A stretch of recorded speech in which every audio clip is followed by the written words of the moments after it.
Hi, everyone. Thank you all for listening to our podcast. I'm here with my sister Kayla, and today we are going to talk about Little Women.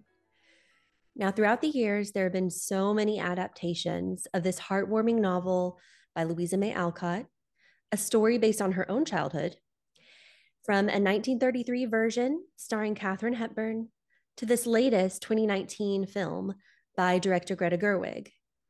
Now, we'll talk about the different versions, make some comparisons between them, but we want to start out talking about the version that we grew up with, the 1994 movie starring Winona Ryder, Little Women. So I'm excited to talk about this today. Are you excited? Oh, I'm so excited to talk about them.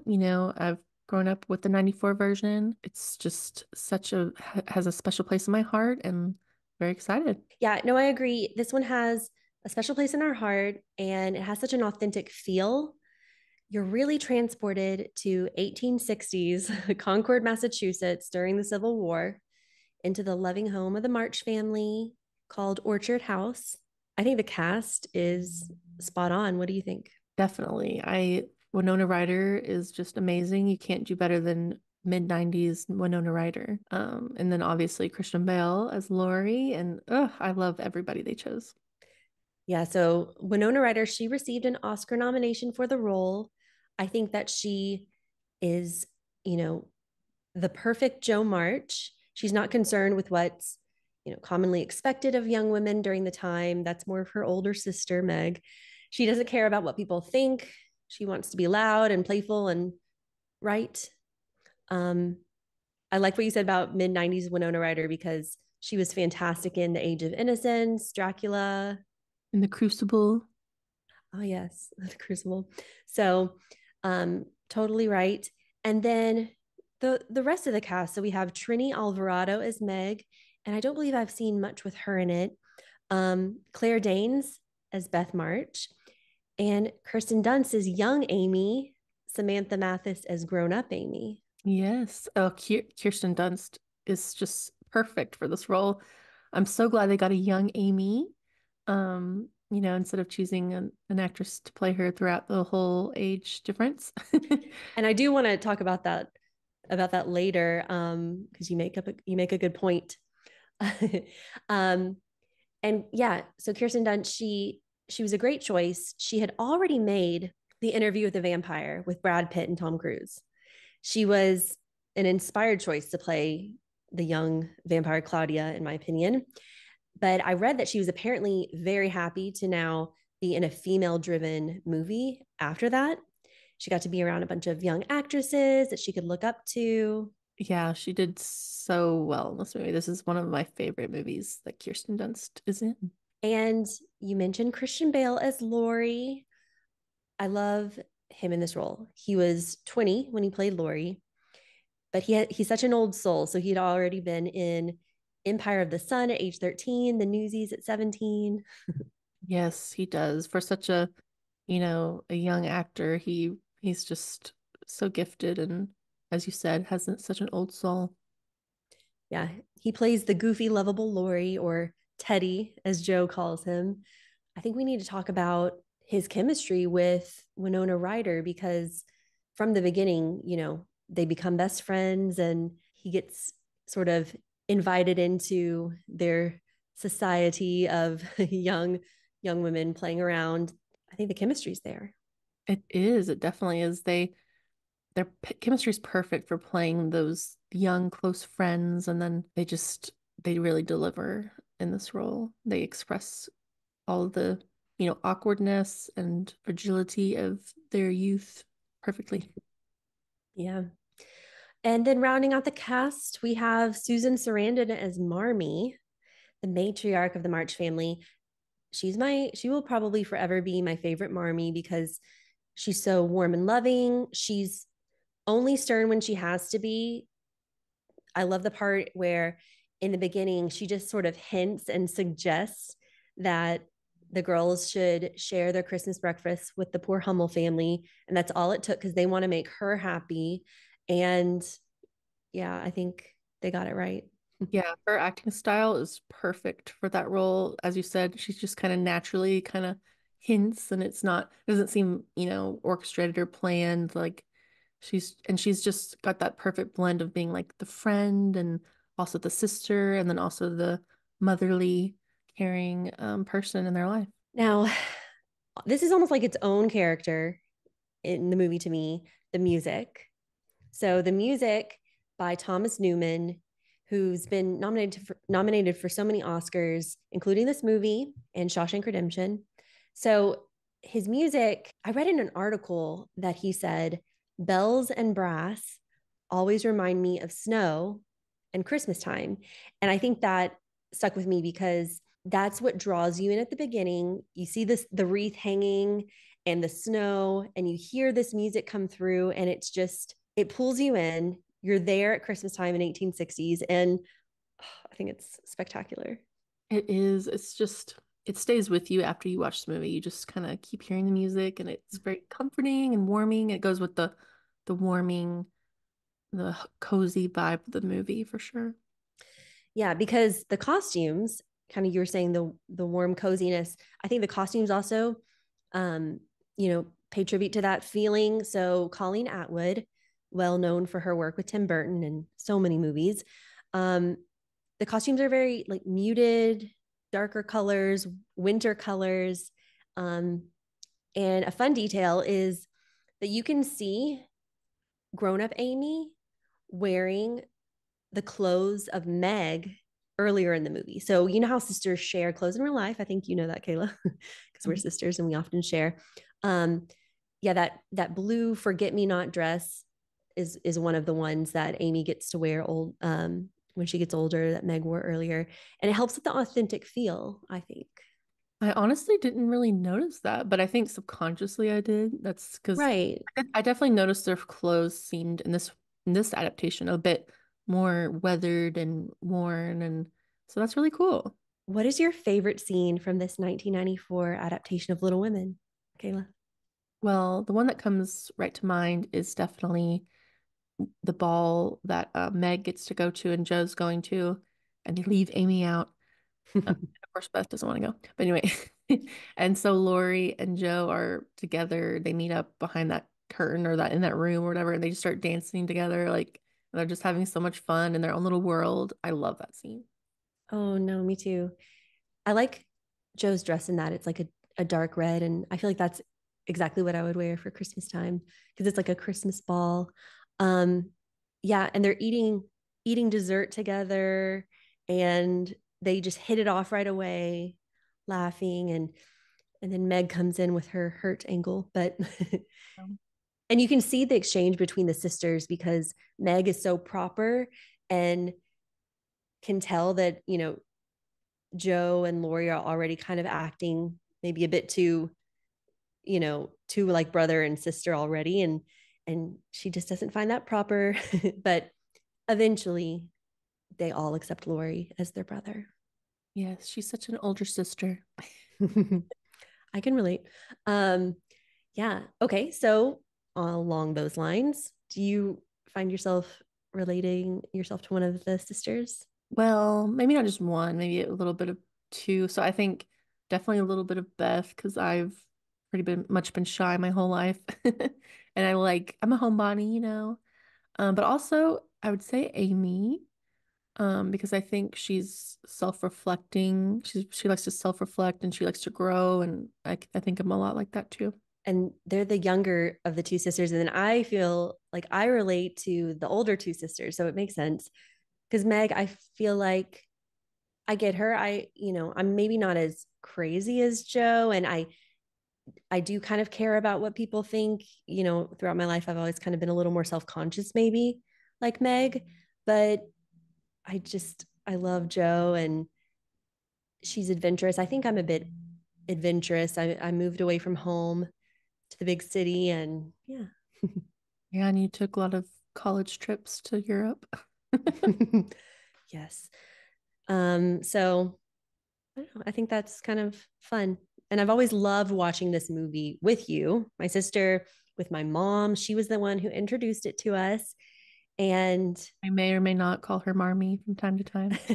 every once in a while.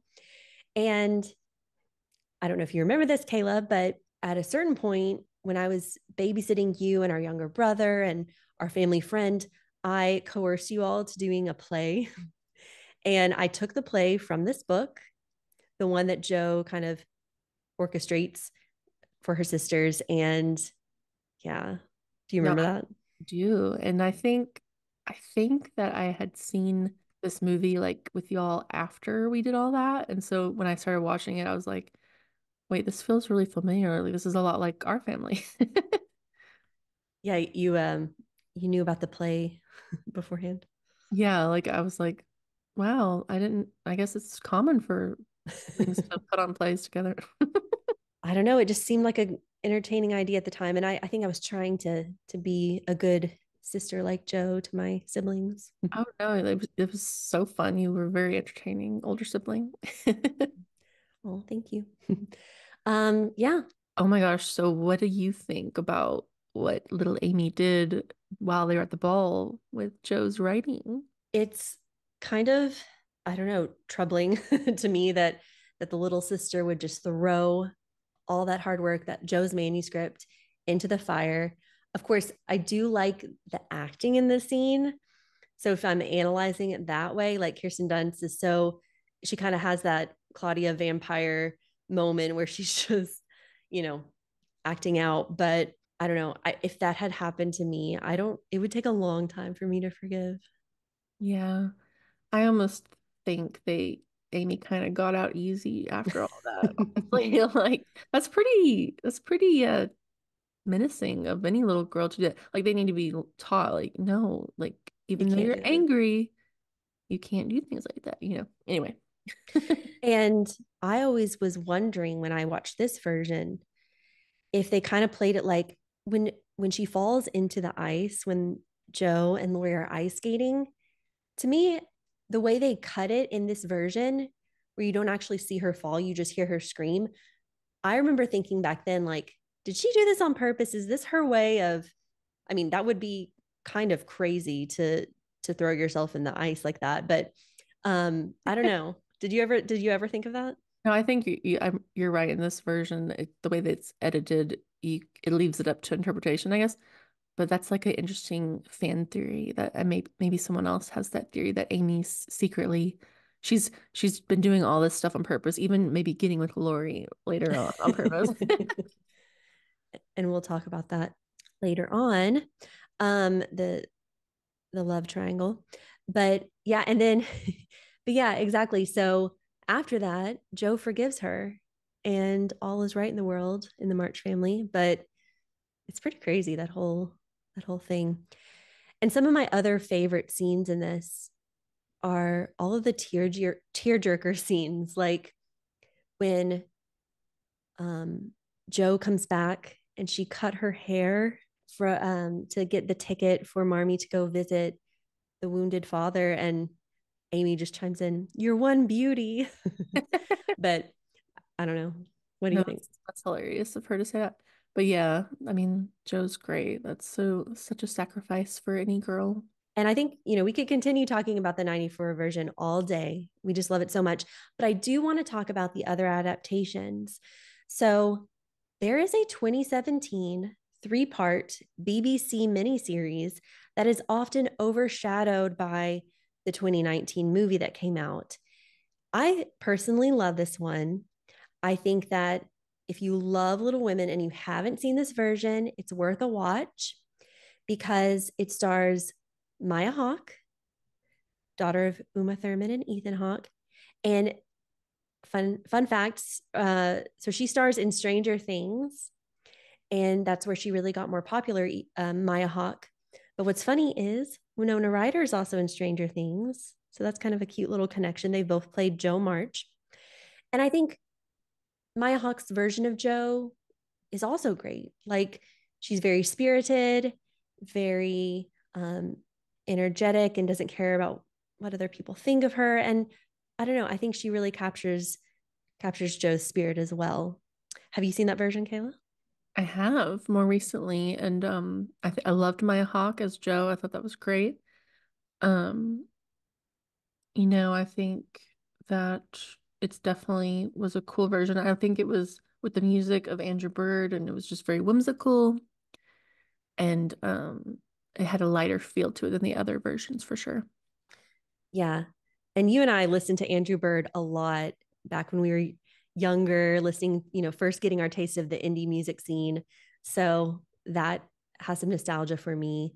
And so I love how he did the score and agree with you on the sort of the lighter feel. So the costumes themselves are a bit lighter and brighter in this one than the 94 version.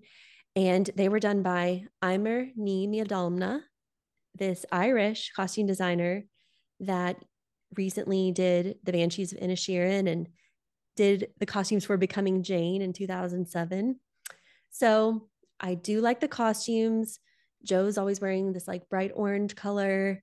There's some light teals and pinks, and yeah, just kind of a nice, you know, change up from the winter feel of the 94 version. And I also love this one because the cast look like they could be sisters in real life. And to me, that helps with the authentic feel. Yeah, I definitely noticed that like the first few scenes when it's showing them all, I'm like, wait, who's who? I can't tell. They look like they could be sisters for sure. I love it. So Willa Fitzgerald plays Meg March in this one. And this is an actress who was recently in the Netflix's Fall of the House of Usher. And Beth is played by Anis Elwy, who's adorable in the role. Catherine Newton plays Amy March. And Catherine Newton is in a lot of things nowadays, up and coming actress. And Jonah Hauer King, who you may have seen as Prince Eric in The Little Mermaid, plays Laurie. I don't know. I think this cast is fantastic. And the chemistry is there between Laurie and Joe in this one for me. Then we have, of course, the very popular movie by Greta Gerwig, which received 6 Oscar nominations and won for the best costumes by Jacqueline Duran. Greta was nominated for Best Adapted Screenplay. And we have acting nominations for Saoirse Ronan as Joe and Florence Pugh as Amy. But then we also have Emma Watson playing Meg and Eliza Scanlon as Beth, Timothy Chalamet as Laurie. I mean, this cast had a lot of A-list actors in it, which I think is great to bring to people's attention, the movie, and, get the buzz. But I find it sometimes hard to get past the faces of the A-list actors and really, truly, see them as a family in that historic time period. What do you think? I see your point for sure. I think for me it didn't distract from the movie, but I can see your point, and it wouldn't have hurt for them to choose, maybe one or two standout actors like for Joe, Mm-hmm, and mm-hmm. maybe for like Marmee and Meg not have more lesser known actors, but they're still great, but just maybe not so popular at the time. Yeah, I agree. I think Saoirse Ronan was a perfect Joe. Did you know that she actually emailed Greta Gerwig when she learned that Greta Gerwig was doing this Little Women movie? They had worked together in Lady Bird, and she said, I'm going to play Joe. This is the perfect role for me. I want to do it. And Greta Gerwig apparently had never thought of Saoirse Ronan in the role, but she thought that was a very Joe March thing to do. So she's like, okay. I didn't know that. No, that's so cool. Yeah, Saoirse is very, very talented young actress, Mm-hmm. and good on Greta Gerwig for choosing her because of that. That's so smart. Yeah. Yeah, no, Saoirse has been in so many period dramas. From Atonement was her first one with Keira Knightley, and that one, she was amazing at such a young age. And then Brooklyn, I love that one from 2015. Yeah, she's spectacular. And so I do think that was the right choice for playing Joe. I like Eliza Scanlon as Beth, but I don't know. For me, Emma Watson will always be Hermione. And sometimes, I don't know, I think I can't get past that with her other roles. So I could see someone else as Meg personally. Not that she didn't do a good job. I don't know. No, I can see your point. I just really loved that one scene. She looked so beautiful when she was dancing at the ball, and they had dressed her up, and Lori was there too. I thought she did great there. I think Laura Dern, I love her as an actress. I think, I don't know, maybe I need to watch it again, but maybe like when she first came in, you're just kind of like, okay, there's Laura Dern. Yeah. Just kind of like, okay, there she is. No, I she's don't know. very She's always Jurassic Park lady to me. well, that's been one of our favorite movies since we were younger. So no, same. I think Laura Dern, she wasn't my favorite Marmee, but nothing against her. I think she's a fantastic actress. I do, as you said, that pink dress that Emma Watson wears as Meg, that is the standout costume for me, the most swoon-worthy costume for me in this whole movie. I think it's just gorgeous. And I love looking back at photos of it all the time. No, it definitely is. I love it. Now, Florence Pugh plays Amy, and this role was so great for her. She got the Best Supporting Actress Oscar nomination. And I think it made me love Amy more or understand Amy more, especially as older Amy. No, yeah, definitely. I really liked the 2019 version because of that. It gave you a bit more perspective into a few of the characters like Amy and Lori, I think. Mm-hmm. Um, for Amy, you like you said, you kind of get you see more of her growth, character growth, which is great. And then yeah, I think also with Lori, played by Timothy Chalamet, it showed his point of view a bit more than it did in the 94, because in the 94 version, um, he's just kind of all of a sudden throwing himself with the March family, I think. Mm-hmm. But with Timothy Chalamet's version, he's kind of you get that scene where he's first over at the house and he sees how they all interact and they're all loving and taking care of each other and just chatting. And you kind of can see his expression. He's like, man, I wish I had this. And he's probably like, well, I'm just gonna come over here a lot more.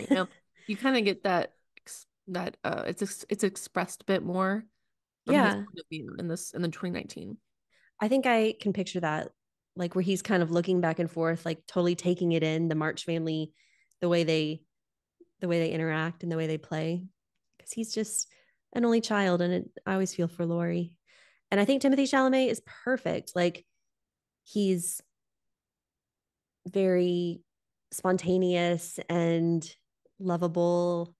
Maybe not as goofy as Christian Bale in the role, but still a great fit. So yeah, I think Timothy Chalamet did a great job. Great casting there. And also, Best Character got a bit more to meet to her in the 2019 version. Because I feel like in the 94 version, although Claire Danes did a phenomenal job, I think in the 2019 version, we get to see more of a person behind just her habits, Mm-hmm. has more, she's more relatable for sure. The actress, she did a great job at just being like because I'm shy, I grew up shy, but when you're with your family, the people you're closest to, you're not just going to be sitting in a corner quiet or sitting on the chair while everyone else is doing stuff. You're going to be more silly.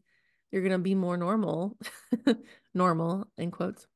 Um, and so I think they did a great job with this version of Beth. I could definitely relate to her a lot more, and I think other people probably could as well.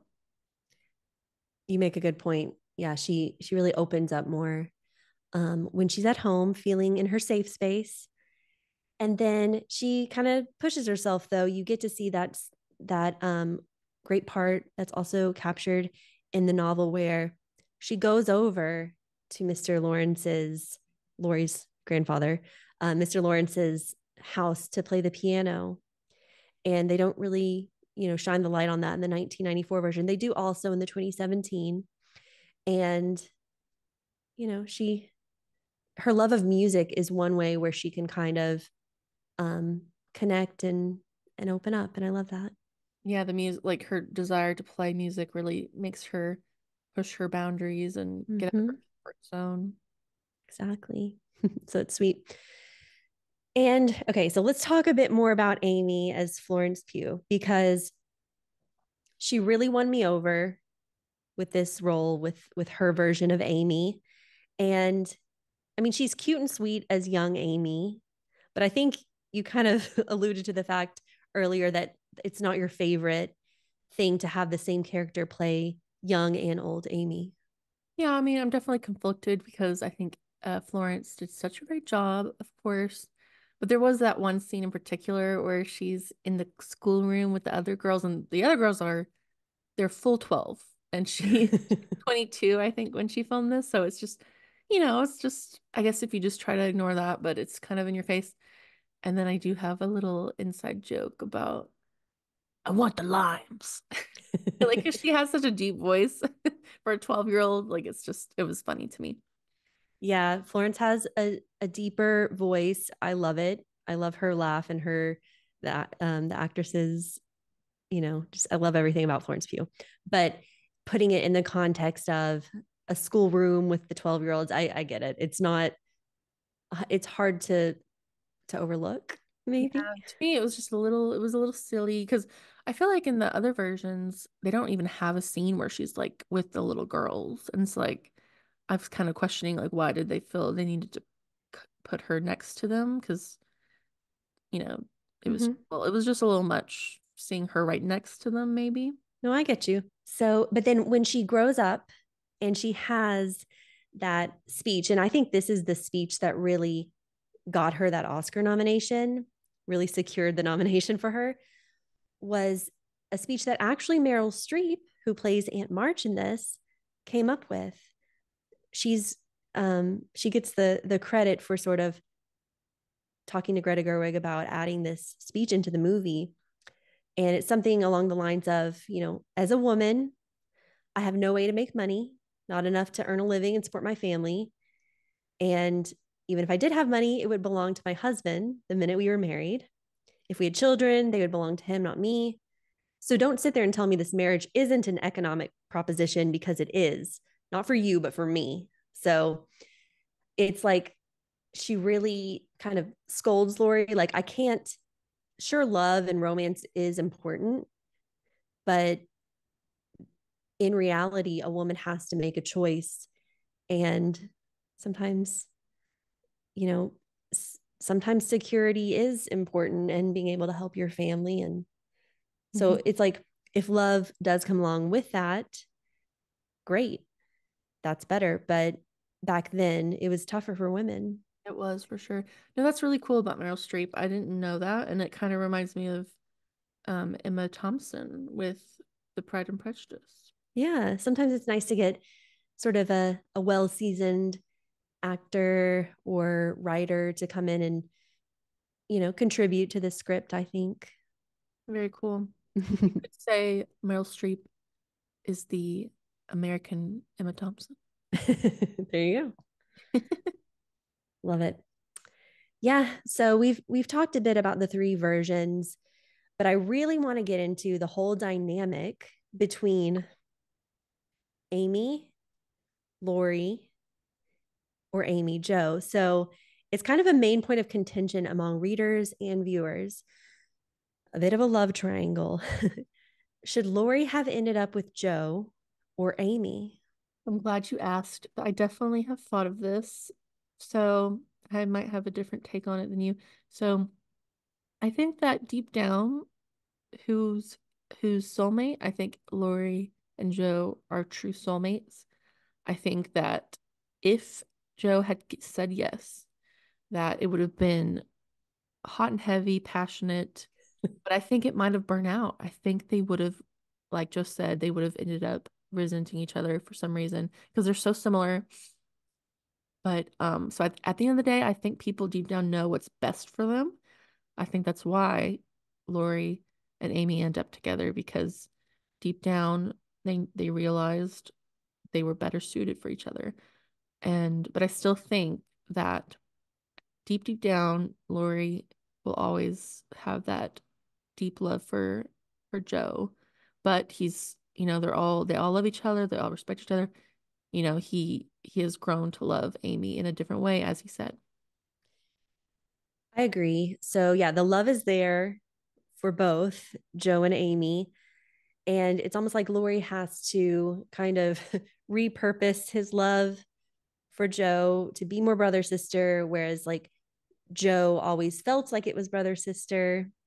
But it is funny in the 2019 where in Saoirse Ronan's version of Joe, she kind of backtracks a little bit like, okay, I think if he did ask me again, I would say yes Yeah. when she's talking to Marmee. But no, I agree. I think it's the better choice to end up with Amy. They're able to challenge each other and help each other grow as people. Whereas, as you said, Lori and Joe would have had their fun, but they would have killed each other in the end with their hot tempers. But and in the 94 version, I think the chemistry though is so there between Winona Ryder and Christian Bale. I think I mentioned that earlier. I love the scene where Lori goes and talks to Joe and confesses his love for her. They're in the forest. It's like after Meg's wedding. And you can see her just like, oh no, here we go. Here it's coming. But she does kind of lean in for the kiss, and they do eventually kiss because there's something there. Right. And it's funny because people actually make fun of that scene because Christian Bale's kiss is a little sloppy. I don't know if you ever caught that. No, I didn't, but I want to go back and watch now. If that's weird. But But it's a very real moment, I would say. But yeah, so I think every time I watch a Little Women adaptation, I still kind of in my head I'm like, oh, maybe they'll go for each other. Maybe they'll just call it a day. They'll end up together because I always just kind of root for that, you know? I know, like in my head, it just makes sense, and I'm sure Lori felt the same way, you know. But I think maybe it's not really mentioned in the movies. Maybe it is the book, but maybe Joe. It seems kind of like she's thought of that whole scenario before it happened. Mm, So, because it kind of seemed like her mind was already made up. You know what I mean? yeah. It was she didn't like go like, oh, well, I need to think about that. You know, I never thought of that. Yeah, I think she's always felt a brotherly love for Lori. And in the 2017 version, well, Lori tries to go in for the kiss multiple times in that version. And Maya Hawke as Joe, she'll just get up and leave in the room and just be like, I can't do this right now. Yeah, I liked the different take on their whole uh that whole scenario in that version. Yeah. And then in the 2019, you have Saoirse Ronan as Joe and Timothy Chalamet as Laurie.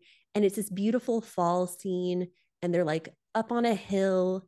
And he goes for it. He explains his feelings and the heartache that Timothy Chalamet, portrays. I think he does a great job in that scene.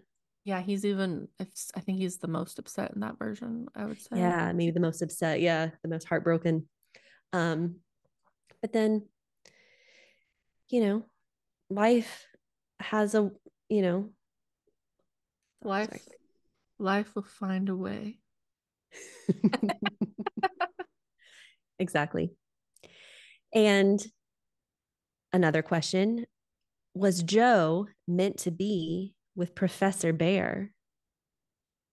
Okay, well, I mean that goes into what I was saying. I think at the end of the day, Joe deep down knew what was best for her, and I think the best thing for her was to be with someone who challenged her in a different way, like Bear did, and encouraged her to grow in certain ways.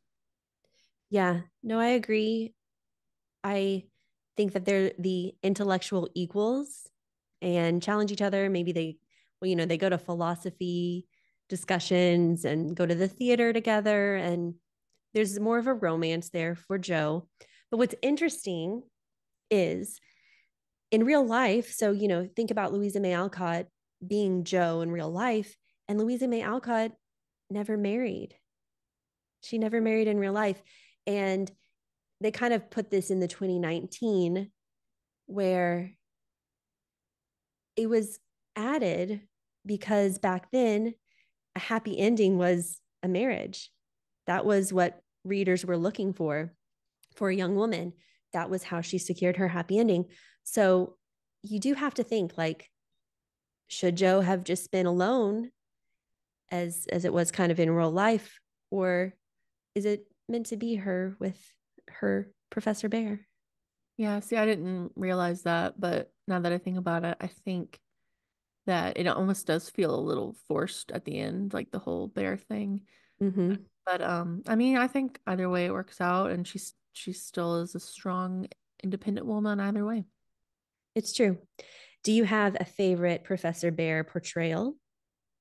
Um, I liked 2019, even though he was French. All of a sudden, Louis, yeah, Louis Garrel is a French actor, and Professor Bear as a character is German. But you got the European thing going on, and I just love Louis Garrel as an actor. yeah, I guess at the end of the day, similar, nationality, I guess. But but yeah, I liked his version. I think it suited Joe a bit more because the 94 version, he's just so old. And I think that everything else matches well, but and then that was common back then, for Oh, for sure. For an older man to marry a younger woman. So you're talking about the actor Gabriel Byrne, great actor, but it's hard for us as modern audiences to sort of digest that huge age gap. And I don't know. I think a younger actor could have made the whole storyline a bit more believable. So now we've kind of talked about the three more recent versions. I love them all, with the 94 being the favorite. For me, I'd say the 2017 might even be my second favorite. What about you? yeah, I mean, they're all so great. I think 2019 is definitely my second favorite. I loved 94 obviously the most. It has so much sentimental value to me, and I love the warm, cozy vibes I get when I watch it. 2019, I think was casted very well, and the costumes are definitely so good, and there's just so much about it I like. 2017, I did like it a lot. I'm probably gonna watch that one again the soonest. But also I think the costumes were great. Mm-hmm. I liked the lighterness, airiness to it. Mm-hmm. The music was great too. But but yeah, so that's my take. I like how in both of the newer versions you get the beach scenes, which is not present in the 1994 adaptation. Like I love how you get your holiday feel, but then they cut to everyone the young kids going to the beach and frolicking around like in both of those, the 2017 and the 2019. I love the beach scenes. Yeah, I haven't read the book, so I didn't even know there was a beach scene. Yeah, if you had just seen the 94 version, you wouldn't even know that's a part of it. I like in the 2017 where you get more of the relationship between Joe March and Mr. March. And Mr. March actually has a significant part in the other two versions. I feel like he's off at war the whole time. And then he comes back and he's kind of there for Meg's wedding, but that's about it. In the 2017, you get more of your father um, part of the March family. And he's such a confidant um, for Joe March in this one. And it really reminds me of in Pride and Prejudice, Elizabeth Bennet and Mr. Bennet. So I don't know. That's kind of a in the back of my head. No, yeah, definitely. It was cool to see some more of the father figure in the other adaptations. I have a question for you, since I have not read the book, but you have. Which version is the most realistic to the book? I think, and you made this point in another episode, when you have a mini series, you have more space, you have more room to sort of fill in what you can't cover in a 90-minute movie. So I think that I would go with the 2017 version. You get a little more of um, the relationship between Meg and Lori Brooke. You get a little more of the Mr. March, Joe March relationship. And oh, and Aunt March gets a little more screen time in the 2017, who was played by the late Angela Lansbury. And in that one, Michael Gambon plays Mr. Lawrence, who passed away recently. And so you just are able to fill in the gaps a bit more with the miniseries. So I'm going to go with 2017. Cool. Now that makes sense. Usually the miniseries are the more accurate to the book. A few other versions worth mentioning. 1933, Katharine Hepburn as Jo. I love Katharine Hepburn as an actress, one of my favorites, one of the greatest of all time. And I think she captured Jo very well. And then there's a 1949 version with June Allison as Jo, Janet Leigh, who played the famous shower scene in Psycho. She plays Meg. Margaret O'Brien, who you may know from Meet Me in St. Louis, which is one of my favorite movies, as Beth. And Elizabeth Taylor plays Amy. So the 1949 version, I know a lot of people love that one. But both of the classic versions that I mentioned, they really focus on the romantic comedy kind of aspect, like the love triangle aspect. And luckily, starting in 1994, they really focused on the love between the sisters and the family dynamic. And did you know, Kayla, that there's a musical version, not necessarily an on screen version, but it's been made into a musical, Little Women? No, I didn't know that. Even though you didn't know that, but I was actually in it. I was in a musical. When? It was like my first year of college, and I was in the chorus and Amy understudy. Did you get to perform? I didn't. I was just the chorus, in the chorus, but it was a fun time, and the music is good. It's different. It's worth, listening to, sing if you like it. Very cool. I didn't know that. So, Carly, if you could cast this movie today, who would you choose for the characters? Cast it today. So I think it's a little close to the 2019, but I still want to answer your question. So, okay, I love Kate Winslet forever and always, and I think that I can see her as a Marmee.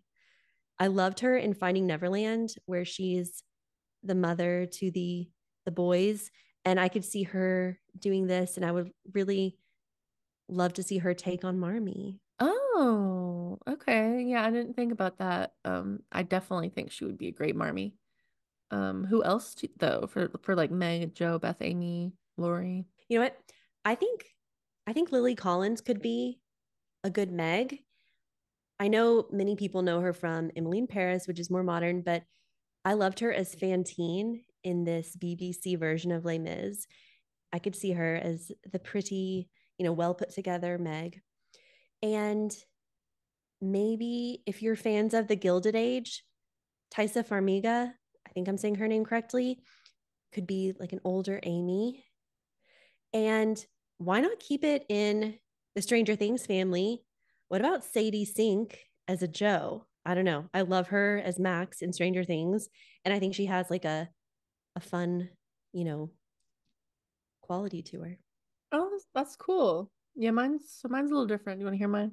Yes. So for Meg, I couldn't think of a Marmee, so I'm glad you got a good Marmee. For Meg, I was thinking maybe Daisy Edgar Jones. Okay. And then for Jo, I was thinking, I don't know, you might think this is weird, Anya Taylor-Joy for Jo. You know what? I think Anya can do no wrong. I love Anya Taylor Joy. Yeah, Oh, because and it's actually Anya Taylor oh, Joy. sorry, Anya Taylor-Joy. I learned that recently. Oh, okay, Anya. But because I think in the Queen's Gambit, she had a bit of a Jo vibe to me. Anyway, and then for Beth, I was thinking Elle Fanning because I've seen her, like, she can be really sweet and like humble. I think she would do a good job. Well, I love some of those, but I feel like I've seen Elle Fanning more recently in The Great, and she's a bit more of a crazy, almost um, I don't know, more outspoken character. So I could even see her as an Amy. And what about her sister in real life, Dakota Fanning? I would love to see more of the two of them as sisters in some period drama adaptation.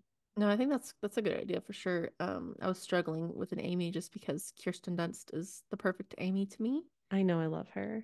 But no, yeah, I could see Dakota being maybe Meg, and then Elle Fanning could be Amy.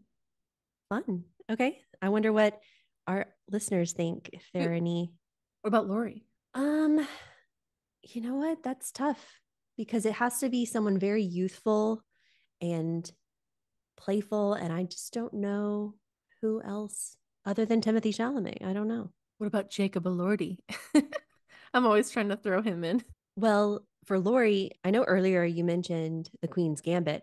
What about the actor there, Thomas Brody Sangster? Yeah, definitely. I mean, I think He- he definitely has the look and the skill set. Cool. Okay, so there you have it. I'm curious what other people will think about our casting choices. I hope you enjoyed our discussion on Little Women. It's a beloved story by Louisa May Alcott that's been turned into so many different adaptations on the screen. We talked today about the 1994, directed by Gillian Armstrong, the 2017, and the 2019 by Greta Gerwig. I loved getting to discuss these wonderful adaptations with my sister. Hope you enjoyed as well. Yes, I'm so glad we got to go over this movie. It's, as I said earlier, it holds such a special place in my heart, and it always will. And hopefully, some of the things you mentioned and we discussed will, people can take those and watch them again and again and, you know, notice new things. Yeah, and we'd love to hear your feedback too. Which of these versions is your favorite? Is there a standout role for you from one of the actors? And yeah, And I just want to say if y'all are enjoying these episodes, go ahead and hit the follow button. It really supports our podcast and gets us excited to talk about more movies and TV series. and period dramas. Oh, yes. All right. Thanks, guys. We'll catch you next time.